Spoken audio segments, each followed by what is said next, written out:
Hi guys, it's Sophia here from ALM Fitness, and today I'm going to talk a little bit more about sleep. So we're going to call today chapter 2 of sleep. I'm going to talk about something called sleep pressure, and I'm going to talk about the effects of caffeine on sleep majoritively. So last week I talked a little bit about circadian rhythm and sleep-wake times, and went into more detail on how important it is to wake up and go to bed at the same time.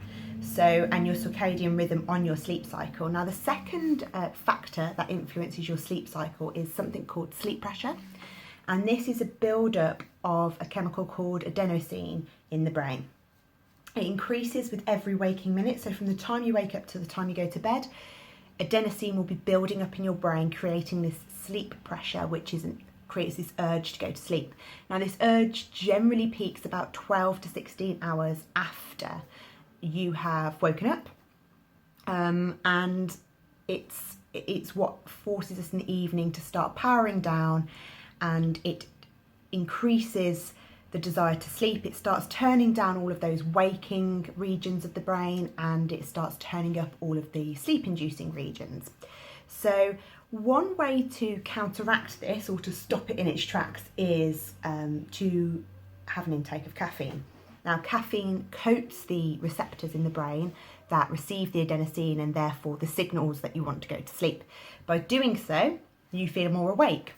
And when you've consumed caffeine, whether you've eaten it or drank it or whatever, 30 to 60 minutes after consumption is when you generally have your peak of caffeine intake. So, while this all sounds great, and caffeine has its benefits, has its uses, has its pluses for people in performance, in staying awake for certain things, in night shifts or whatever else, and I can understand why people use it. Long term, it's not necessarily a great thing to do, as it can really affect and disturb our sleep. So this is because the average half-life of caffeine is 5 to 7 hours. So what that means is, say you've had 200 milligrams of caffeine, from a cup of coffee in the morning.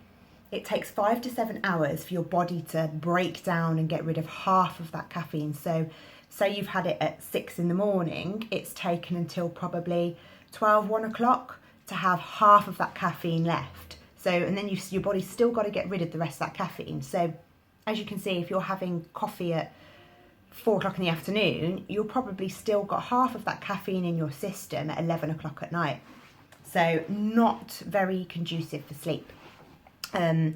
So yeah, that's one of the reasons why caffeine is not great for sleep. This is highlighted, not necessarily from a sleep perspective, but the use of caffeine and its more detrimental effects are highlighted by a study done by NASA in the 1980s. So NASA exposed spiders to a set of drugs, so caffeine being one of them, LSD, speed, marijuana being the others. So they looked at how a spider would build a web, and then they exposed them to these drugs and then recorded how they would build their webs. So I'm going to show you a little photo to highlight the effects. So as you can see here, your normal web is at the bottom. So normal spider web, regular pattern, that's how a spider would do it. Then you've got the 4 stimulants at the top. So you've got LSD, speed, LSD, speed, marijuana and caffeine. Now, as you can see, speed and marijuana are pretty similar to a normal spider web. There's nothing majorly wrong with it. It might not be perfect, but it's not too bad. LSD is a little bit unusual, how it's a bit more, almost more structured and very quite precise. So maybe brings out a form of OCD as such in the spiders and makes them do it in a very specific way. Caffeine, as you can see, is a bit of a mess. It has completely lost its ability to use any sort of pattern in this and its normal ways of doing a web. So I think the results there speak for themselves as to how effective caffeine, or how degrading it can be on a being such as a spider. So interesting stuff there. Okay, so that's the spider web. So as you can see, spiders are affected quite a lot by caffeine, and all these drugs that we consider to be, well, obviously they're illegal for a start, actually haven't affected the spider too badly for what it needs to do for its purpose.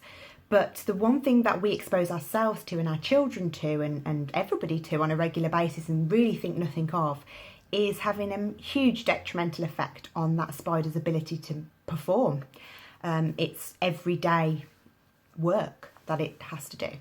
So there are benefits of keeping us awake and to block that sleep pressure. Say if you've got to have a drive home from somewhere and you are starting to feel sleepy, if you have a drink of caffeine or a shot of espresso, for example, 30 minutes before you're going to drive home, and it's just a 30-minute drive or whatever, the likelihood is it's going to help you get home. But do know that it will then impede your ability to fall asleep once you get home. There's also something known as the caffeine crash. Now what happens here is you've drank coffee or whatever to keep you awake for a sustained amount of time. Your body has blocked that receptors to the adenosine over this period of time. But that doesn't mean the adenosine has stopped producing in the brain. It's still there, it's just you're not receiving it. So however tired you were when you had the shot of caffeine, you're still going to have that sleep pressure and that tiredness, but it's going to have continued to build for, say, 3, 4, 5, 6 hours that the caffeine's been in your system and you've not had a feeling of it. And then all of a sudden when that caffeine wears off, it hits you, and all of a sudden there will be this overwhelming urge to sleep.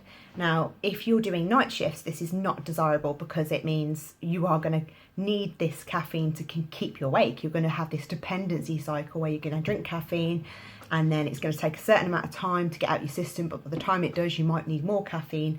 And so you can see the problem here. So in terms of sleep, if you can avoid caffeine, especially in the last 5 or 6 hours leading up to bedtime, that is ideal. Drinking it maybe or consuming it in the morning, trying to stop from midday, is going to be the most beneficial when we come to sleep, because each individual is different. We all process things differently. So in order to get the best sleep and perform the most effectively at your work or in anything, it's best to reduce caffeine after 12. So I hope you've learned something from this and it's been helpful. And yeah, thank you.